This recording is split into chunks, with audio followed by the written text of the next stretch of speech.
அனைவருக்கும் வணக்கம். அதிகாரம் 100 பண்புடைமை. குறள் 991. என் பதத்தால் எய்தல் எளிதென்ப யார்மாட்டும் பண்புடைமை என்னும் வழக்கு. இதன் பொருள், எல்லோரிடத்தும் எளிமையாக பழகினால் பண்புடைமை என்னும் சிறப்பை எளிதாக அடையலாம். குறள் 992. அன்புடைமை ஆன்ற குடிப்பிறத்தல் இவ்விரண்டும் பண்புடைமை என்னும் வழக்கு. இதன் பொருள், அன்புடைமை நல்ல குடிப்பிறப்பு என்னும் இரண்டும் பண்புடைமை என்னும் சிறப்புக்கு அடிப்படை.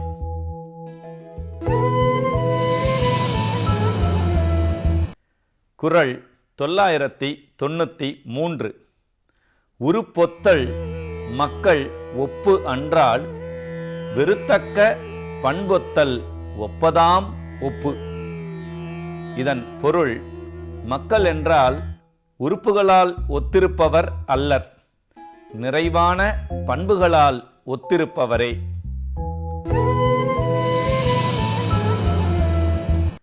குறள் 994.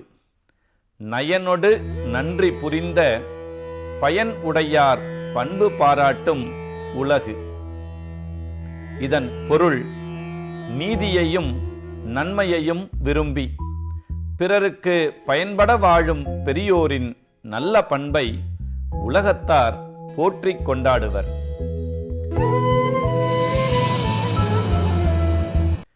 குறள் 995. நகையுள்ளும் இன்னாது இகழ்ச்சி பகையுள்ளும் பண்பு உள பாடறிவார் மாட்டு.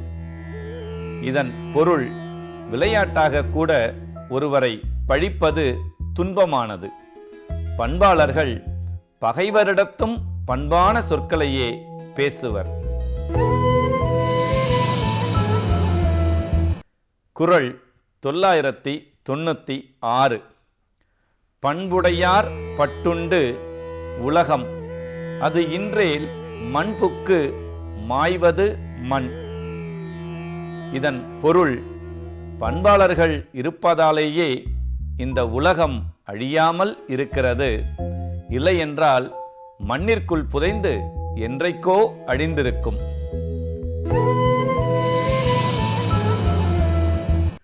குறள் 997.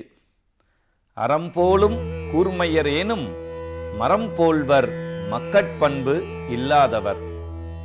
இதன் பொருள், அறம் என்னும் கருவி போல் கூர்மையான அறிவு உடையவராக இருந்தாலும் மக்களுக்குரிய பண்பு இல்லாதவர் என்றால் அவர் மரம் போன்றவரே.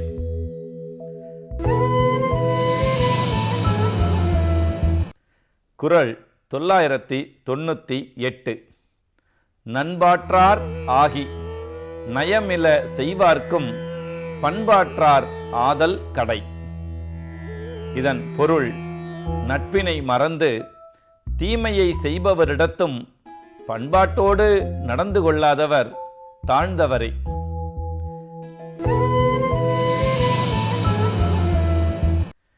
குறள் 999.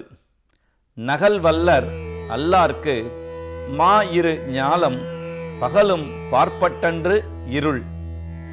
இதன் பொருள், பிறரோடு சிரித்து பழகி வாழத் தெரியாதவருக்கு உலகில் பகலும் கூட இருட்டாகத்தான் தோன்றும். குறள் 1000. பண்பிலான் பெற்ற பெரும் செல்வம் நண்பால் கலந்தீமையால் திரிந்தற்று. இதன் பொருள், பண்பு இல்லாதவன் பெற்றிருக்கின்ற பெரும் செல்வம் நல்ல பால் பாத்திரத்தின் தன்மையால் கெட்டுப்போவதை போன்றது.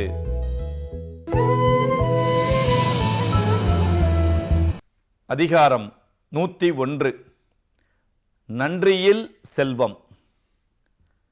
குறள் 1001. வைத்தான் வாய் சான்ற பெரும் பொருள் அஃது உண்ணான் செத்தான் செயக்கிடந்தது இல். இதன் பொருள், இடம் நிறையும் அளவு பெரும் பொருளை சேர்த்து வைத்தவன் அனுபவிக்காது இறந்து போனால் அந்த செல்வத்தால் யாது பயன்?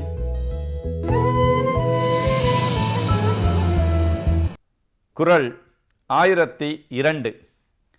பொருளானாம் எல்லாம் என்று ஈயாது இவரும் மருளானாம் மானா பிறப்பு. இதன் பொருள், பொருளால் எல்லாவற்றையும் செய்துவிட முடியும் என்று கருதி யாருக்கும் கொடுக்காமல் அதனை இறுகப் பற்றிக் கொண்டிருப்பவன் இழிந்த பிறப்பை உடையவன்.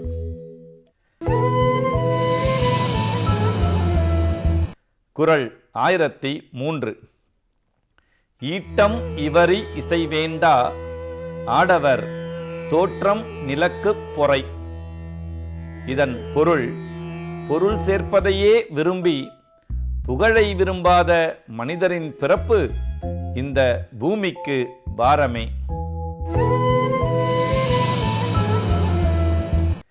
குறள் 1004.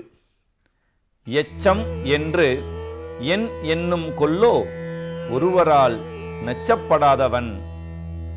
இதன் பொருள், ஒருவராலும் விரும்பப்படாதவன் தான் செத்த பின் எஞ்சி நிற்கக்கூடியது என எதனை கருதுகிறான்?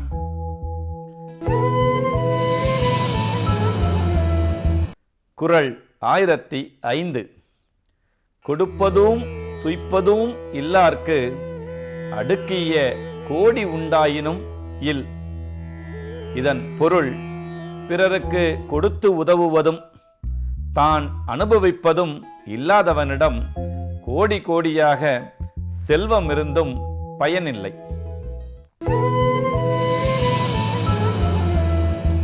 குறள் 1006. ஏதம் பெரும் செல்வம் தான் துவ்வான் தக்கார்க்கு ஒன்று ஈதல் இயல்பிலாதான். இதன் பொருள், தானும் அனுபவிக்காமல் தக்கவர்க்கு ஒன்றும் வழங்காமல் வாழ்கின்றவன் தன்னிடமுள்ள பெரும் செல்வத்திற்கு ஒரு நோய் ஆவான்.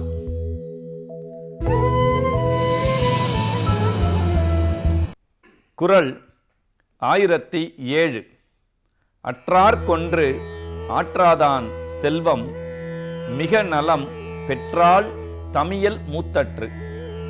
இதன் பொருள், எதுவும் இல்லாதவர்க்கு கொடுத்து உதவாதவனுடைய செல்வம் அழகான ஒரு பெண் தனியே வாழ்ந்து முதுமை அடைவதை போன்றதாகும். குறள் 1008. நச்சப்படாதவன் செல்வம் நடு ஊருள் நச்சுமரம் பழுத்தற்று. இதன் பொருள், எவராலும் விரும்பப்படாதவனின் செல்வம் ஊர் நடுவே கொடிய நச்சுமரம் பழுத்ததை போன்றது.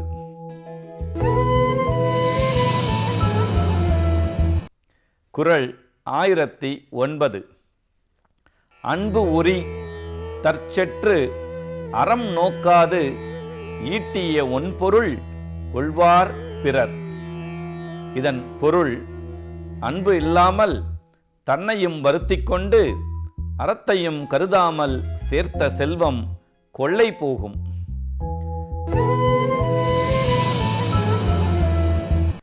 குறள் 1010.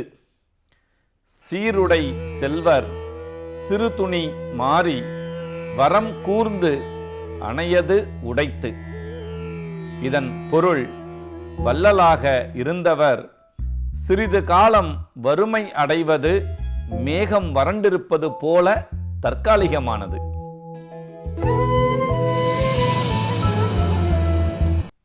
அதிகாரம் 102. நான் உடைமை. குறள் 1011. கருமத்தால் நாணுதல் நாணு திருணுதல் நல்லவர் நாணு பிற. இதன் பொருள், தவறான செயல் செய்வதற்கு வெட்கப்படுவதே நாணம். பெண்களுக்கு இயல்பாக உள்ள நாணம் வேறுபட்டது.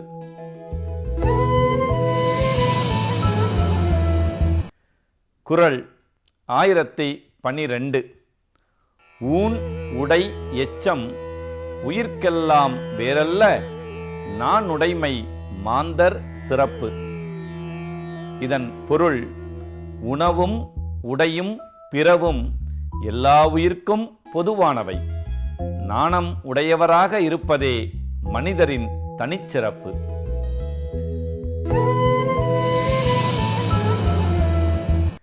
குறள் 1013.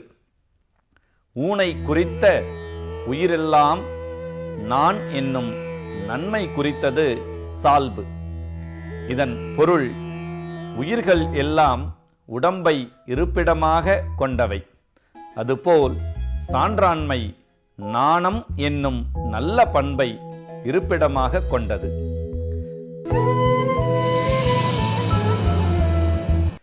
குறள் 1014. அணி அன்றோ நான் உடைமை, சான்றோர்க்கு அஃதின்றேல் பிணி அன்றோ பீடு நடை. இதன் பொருள், நாணம் என்னும் பண்பே சான்றோர்க்கு அணிகலனாகும். அது மட்டும் இல்லை என்றால் அவர்கள் நடக்கும் பெருமித நடை பார்ப்பவர்க்கு நோய் போன்றதாகும். குறள் 1015. பிறர் பழியும் தம் பழியும் நாணுவார் நாணுக்கு உரைபதி என்னும் உலகு. இதன் பொருள், பிறர்க்கு வரும் பழிக்காகவும் தமக்கு வரும் பழிக்காகவும் நாணுகின்றவர் நாணத்திற்கே இருப்பிடமானவர் என்று உலகம் சொல்லும்.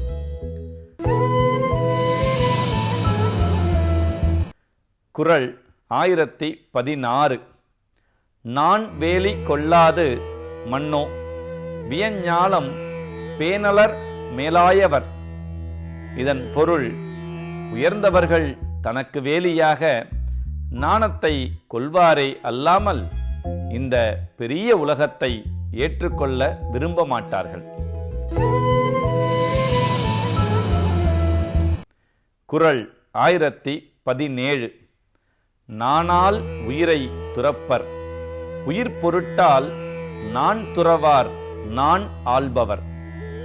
இதன் பொருள், நாணத்தை உயிராக கொண்டு வாழ்பவர் பழி வந்தால் நாணம் காக்க உயிரையும் விடுவர். ஆனால் உயிருக்காக நாணத்தை விட்டுவிட மாட்டார்கள். குறள் 1018. பிறர் நாணத்தக்கது தான் நாணான் ஆயின் அறம் நாணத்தக்கது உடைத்து.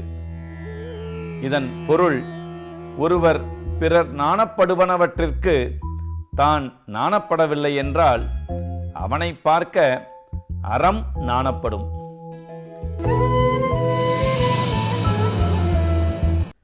குறள் 1019. குலம் சுடும் கொள்கை பிழைப்பின் நலம் சுடும் நாணின்மை நின்ற கடை. இதன் பொருள், ஒருவன் கொள்கையை விட்டால் அவன் குடும்பம் கெடும். அவனே நாணமில்லாது நின்றால் அவன் நலமெல்லாம் கெடும்.